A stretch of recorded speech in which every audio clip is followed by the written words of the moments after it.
সবাইকে আন্তরিক প্রীতি ও শুভেচ্ছা জানিয়ে আজকের ভিডিওটি শুরু করছি। আজকের ভিডিওটিতে আলোচনা করব মঙ্গলজনক এবং সুখকর পরিবার গঠনের উপায়গুলো কী কী সে সম্পর্কে আলোচনা করব।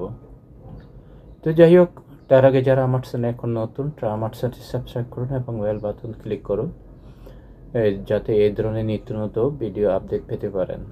তো বন্ধুরা, যে বিষয়টি আলোচনা করব সেটি হচ্ছে একটা পরিবার কীভাবে সুখকর এবং মঙ্গলজনক হয় সেই বিষয়ে আমি আলোচনা করব।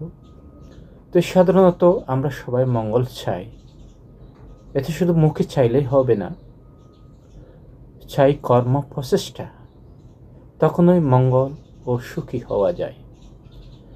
আমাদের স্বভাব হলো যখন দুঃখে জর্জরিত হই তখন ধর্মের চরণাপন্ন হই, আর যখন সুখে অবস্থান করি তখন ধর্মকে বা ভগবানকে পর্যন্ত আমরা চিনি না।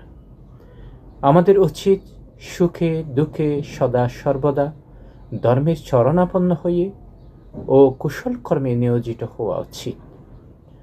ভগবান বুদ্ধ ব্যাজ্ঞাপর্য সূত্রে পারিবারিক জীবনের মঙ্গলজনক ও সুখকর আনয়ন করার জন্য 4টি উপদেশ দিয়েছিলেন। সেগুলো হচ্ছে উৎসাহ, সংরক্ষণ, কল্যাণ মিত্রের সংস্রব, শৃঙ্খলাবদ্ধ জীবন। উৎসাহ বলতে আমরা কি বুঝি? উৎসাহ শব্দের অর্থ কাজের আগ্রহ, তৎপরতা, উদ্যম, উদ্দীপনা, অধ্যবসায় ইত্যাদি। পারিবারিক জীবনযাপন করতে হলে কৃষি, বাণিজ্য, গোপালন, নৈসর্গিক বা সৈনিকের কাজ অথবা সরকারি বেসরকারি চাকরি দ্বারা জীবিকা নির্বাহ করতে হবে। সেই কাজে দক্ষতা, পরিশ্রমী ও উপায় কুশল হতে হবে। যে কাজ নিয়মে করা উচিত সেই কাজ সেই নিয়মে তা সুসম্পন্ন করা হয়েছে কিনা সেই বিষয়ে তথ্য নিতে হবে এবং প্রত্যেক নিয়ম পূর্ণ উৎসাহ রাখতে হবে। যে কোনো কাজ আজ করব কাল করব করে ফেলে রাখা চলবে না, যথাসময়ে তা সম্পাদন করতে হবে। খরগোশ ও কশ্যপের দৌড় প্রতিযোগিতা হলে চলবে না। যে কাজটি করবেন সেই কাজটি নিরলসভাবে সম্পাদন করতে হবে, তবেই আসবে সফলতা। এবার আমরা সংরক্ষণ কিভাবে করব? সংরক্ষণ বলতে কি বোঝায়? সংরক্ষণ অর্থ রক্ষণাবেক্ষণ, কারো জন্য বিশেষভাবে রক্ষণ, বিশেষ উদ্দেশ্যে রক্ষণ, বিশেষভাবে রক্ষণ বা তত্ত্বাবধান ইত্যাদি।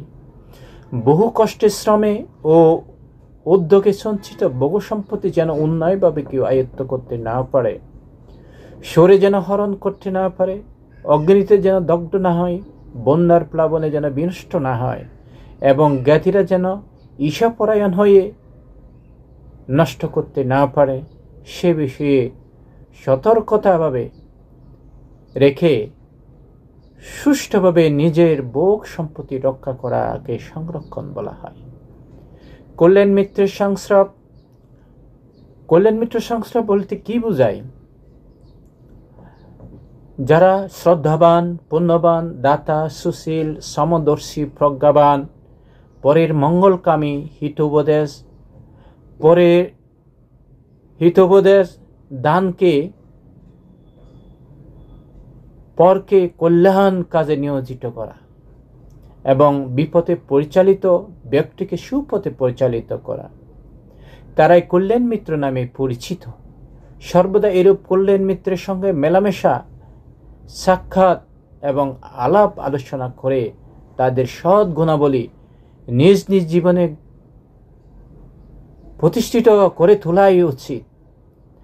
কল্যাণ মিত্রের কল্যাণকর উপদেশে কল্যাণজনক কার্য সম্পাদনে সুবুদ্ধি জাগ্রত হয় এবং পরকালে সুগতি লাভের হেতু হয়। এটাই হলো কল্যাণ মিত্রের সংস্রবের উপকারিতা। এখন চলুন শৃঙ্খলাবদ্ধ জীবন কিভাবে যাপন করবেন। নিজের আয় বুঝে পরিমাণ বুঝতে হবে, নিজের আয় ব্যয় পরিমাণ বুঝতে হবে। কৃপণতা ত্যাগ করে আয়ের অনুপাতে ব্যয় করতে হবে।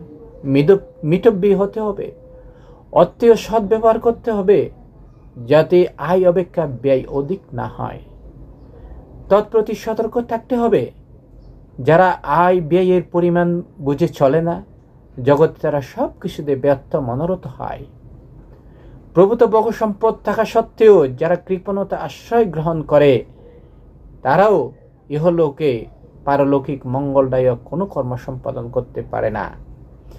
আয় ব্যয়ের পরিমাণ বুঝে যথারীতির মতে জীবনযাত্রা নির্বাহ করাকে শৃঙ্খলাবদ্ধ জীবন যাপন বলা হয়। বহু কষ্টে বহু শ্রম উদ্যোগে সঞ্চিত বহু সম্পত্তি 4টি গুণে বিনষ্ট হয়ে থাকে।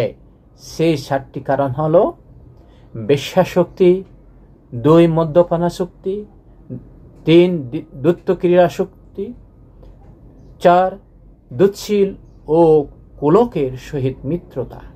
এই 7টি বিষয় ধনক্ষয়ের প্রধান কারণ। এসব সর্বতভাবে পরিত্যাগ করলে ইহকাল পরকাল সুখ সম্পদ বৃদ্ধিপ্রাপ্ত হয়। যেমন কোনো পুকুরে জল প্রবেশের 4টি পথ ও জল বের হওয়ার 4টি পথ আছে। যদি কেউ এর জল প্রবেশের রাস্তাগুলো বন্ধ করে দেয় এবং বের হওয়ার পথগুলো খুলে রাখে, তখন পুকুরের জল শীঘ্রই শুকিয়ে যাবে। তদ্রূপ সম্পত্তি নাশের এই 4টি রাস্তা স্বরূপ বেশ্যাশক্তি, মদ্যপানাসক্তি, দ্বৈতক্রীড়াসক্তি বা জুয়া খেলা, দুচ্ছিল ও কুলোকের সহিত মিত্রতা, এগুলো পরিত্যাগ না করলে সঞ্চিত ধন অচিরেই নিশ্চল হয়ে যাবে। ফলে পরলোকে পরলোকে তাতে দুঃখের সীমা থাকবে না। জগতের 7টি গুণ দ্বারা মানবের পরকালের মহা উপকার সাধিত হয়। সেই 7টি গুণ হল শ্রদ্ধাগুণ, শীলগুণ, ধানগুণ। তো আজকে এই পর্যন্ত আলোচনা করব। পরবর্তীতে দ্বিতীয় ভিডিওতে পরবর্তী অংশ আলোচনা করব। তো আমার চ্যানেলের সাথে থাকবেন। সকলে ভালো থাকুন, সুস্থ থাকুন, এই কামনা করে আজকের মতো আলোচনা এখানে শেষ করলাম। জগতের সকল প্রাণী সুখী হোক।